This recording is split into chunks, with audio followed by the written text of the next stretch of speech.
Nama Budaya. Halo kawan pajak, selamat datang di acara Omong Pajak Waingapu.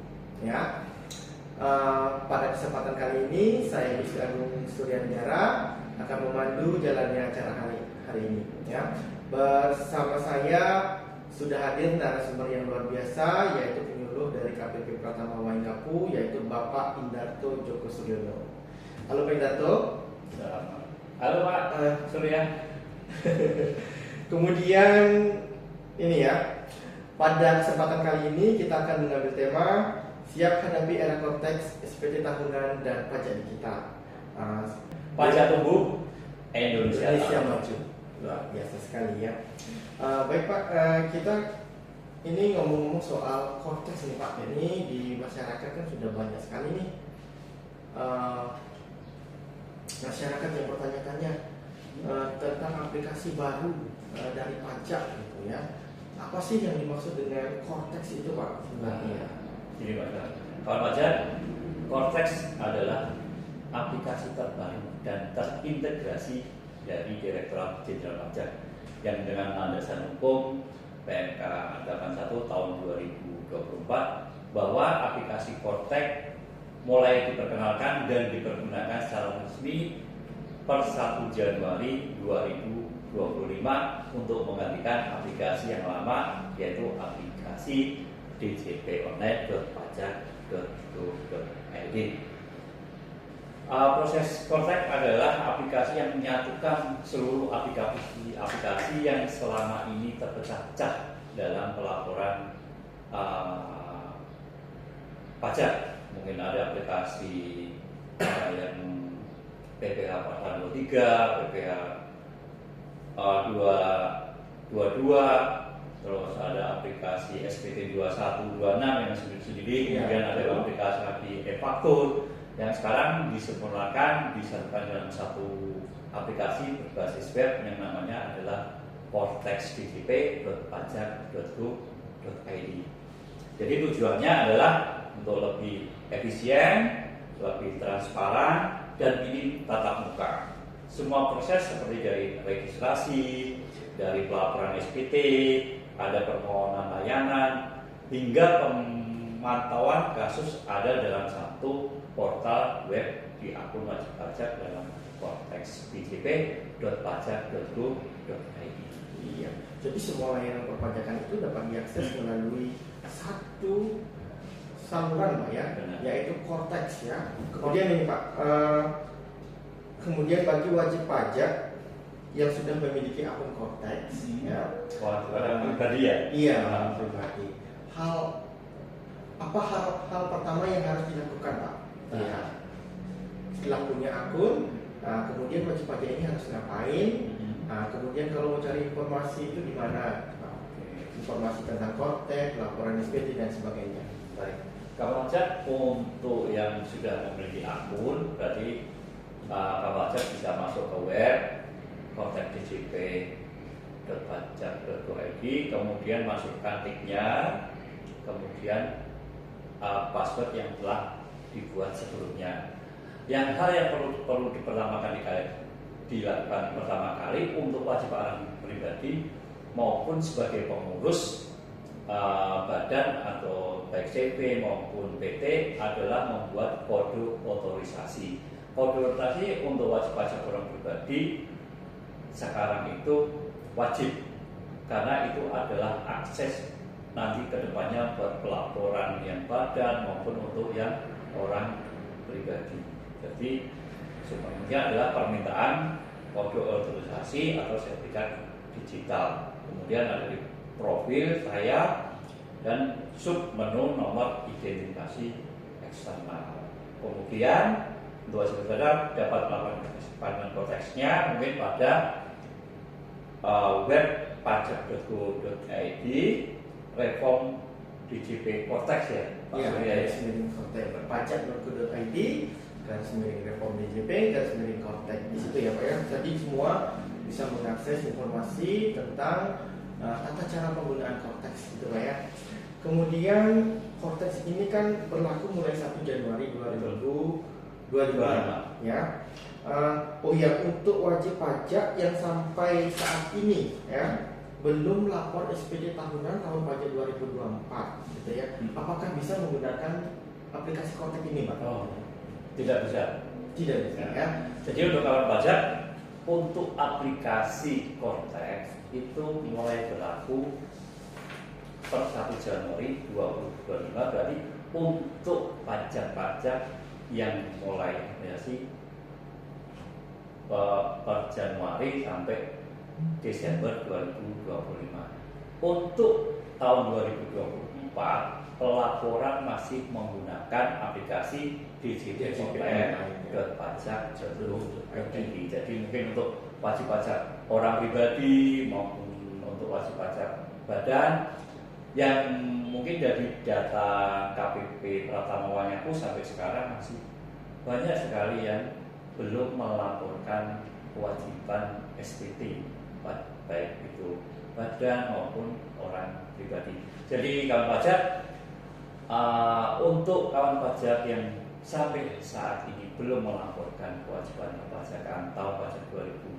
2024, kami mohon untuk dapat segera melaporkan kewajiban tersebut. Untuk SPT orang pribadi yang mungkin punya usahawan atau mungkin pekerjaan bebas, berarti yang nampilnya yang perlu dibawa adalah daftar peredaran bruto. Daftar peredaran bruto ya. Januari sampai Desember 2024. Mungkin untuk orang pribadi yang karyawan, PNS atau mungkin tenaga-tenaga yang lain itu nanti membawa bukti potong dari pemberi kerja.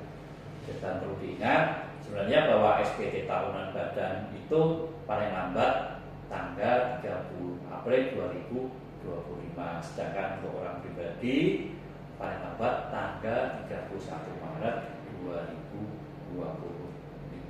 Dan untuk aplikasi yang masih dipakai adalah aplikasi djponline.co.id, dan untuk orang pribadi mungkin bisa menggunakan e-filing, untuk pekerjaan bebas mungkin masih menggunakan e-form ya. Badan juga sama ya. Iya. Jadi begitu kawan pajak bahwa untuk laporan SPT tahunan tahun 2024 masih menggunakan aplikasi DJP Online ya. Jadi konten ini digunakan mulai tahun pajak 2025 dan seterusnya ya. Nah, tadi Pak Indarto jelaskan tentang kelengkapan untuk laporan SPT tahunan orang pribadi Pak ya. Kalau misalnya ini kalau wajib pajak untuk melaporkan SPT badan nih Pak, yang harus disiapkan itu apa nih Pak?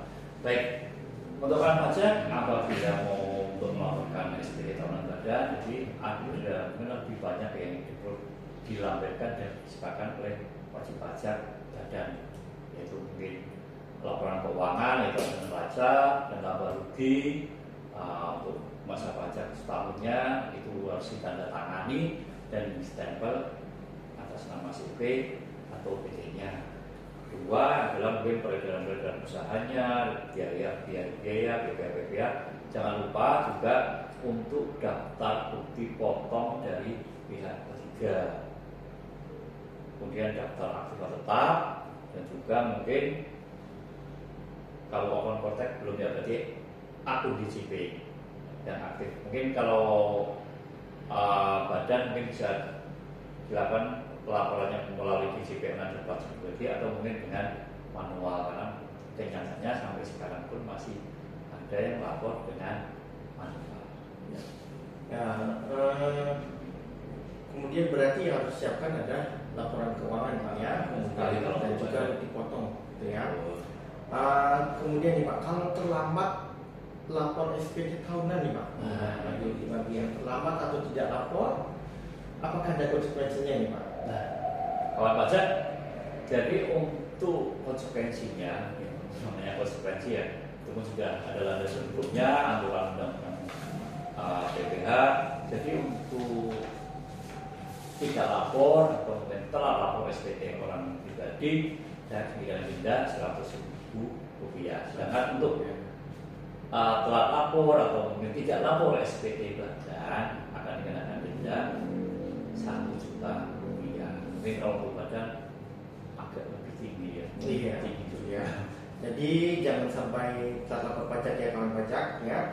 Kemudian dari Pak Indarto sendiri ada nggak sih tips buat kawan pajak nih supaya lancar lapor pajaknya itu gimana caranya Pak? Jadi untuk kawan pajak, karena memang pajak itu adalah kontribusi kepada negara dan itu pun untuk seluruh kemakmuran rakyat Indonesia, untuk pembangunan dan untuk semua prasarana infrastruktur. Jadi mohon untuk wajib pajak yang memang apabila NPWP-nya atau sudah masih aktif, masih ada penghasilan, segera laporkan. Namun apabila memang wajib pajak itu sudah tidak bekerja, sudah tidak punya penghasilan, atau mungkin kalau untuk bagian itu sudah tidak ada kegiatan usaha, apabila masih aktif NPWP-nya laporkan. Tapi kalau memang sudah tidak ada seperti yang tadi saya jelaskan, wajib pajak bisa datang ke KPP untuk mengajukan permohonan non efektif. Jadi serta-merta peran aktif dari wajib pajak sendiri. Jadi untuk petugas kan tidak tahu mungkin ya dari wajib pajak itu masih bekerja atau masih punya penghasilan atau tidak, kan itu peran aktifnya wajib pajak. Jadi wajib pajak misalnya tidak punya penghasilan, bisa datang ke kantor pajak menonaktifkan NPWP agar kewajiban perpajakannya untuk sementara tidak ada. Nanti mungkin di suatu saat dia bekerja, punya penghasilan lagi, lapor lagi, otomatis akan aktif kembali. Jadi untuk penghindaran denda atau itu segera laporkan sesuai dengan waktu yang ditentukan. Kalau memang tadi tidak ada penghasilan, tidak apa, ajukan permohonan non efektif untuk menghindari denda. Nah, itu kalau pajak ya. Izinkan saya rangkum dari awal Pak ya. Jadi bagi wajib pajak yang belum mempunyai akun Kortek ya, segera aktifasi akun Kortek Anda melalui website kortekdjp.pajak.go.id itu ya. Kemudian bagi yang belum lapor SPT tahunan, segera lapor SPT tahunan ya, bisa melalui DJP online itu ya, untuk tahun 2024 dan sebelumnya. Kemudian di tahun depan kita sudah beralih ke aplikasi Kortex DJP gitu ya, untuk pelaporannya betul sekali, dan semua administrasi harus melalui Kortex gitu ya. Baik, itu saja tadi kawan pajak yang dapat kita sampaikan. Apabila masih ada kawan pajak yang masih bingung mau konsultasi langsung tentang Kortex ini, bisa datang langsung ke KPP Pratama Waingapu atau bisa juga melalui WhatsApp di 0813 3771 7407, atau bisa juga di Instagram kami yaitu @pajakpoingapu ya, atau bisa juga di pajak.livechat.pajak.go.id ya. Di sana di pojok kanan bawah ada menu live chat. Nah, kawan pajak bisa juga berkonsultasi di sana. Kemudian bisa juga datang langsung ke KPP Pratama Waingapu ya. Kami buka setiap Senin sampai dengan Jumat pukul 8 sampai dengan pukul 16.00 WITA ya. Luar biasa ya acara hari ini Pak Indarto. Terima kasih untuk kehadirannya dan terima kasih juga untuk semua informasinya kepada kawan pajak. Apakah masih ada yang ingin ditambahkan Pak Indarto? Mungkin cukup ya kawan pajak. Terima kasih. Mari kawan pajak yang sampai saat ini belum melaporkan kewajiban perpajakan SPT tahunan orang pribadi maupun badan, segera laporkan. Jangan sampai menunggu sampai tahun depan, karena tahun depan sudah berbeda lagi dengan aplikasinya. Ya, sampai jumpa kawan pajak. Pajak tangguh, Indonesia tumbuh. Sampai jumpa kawan pajak.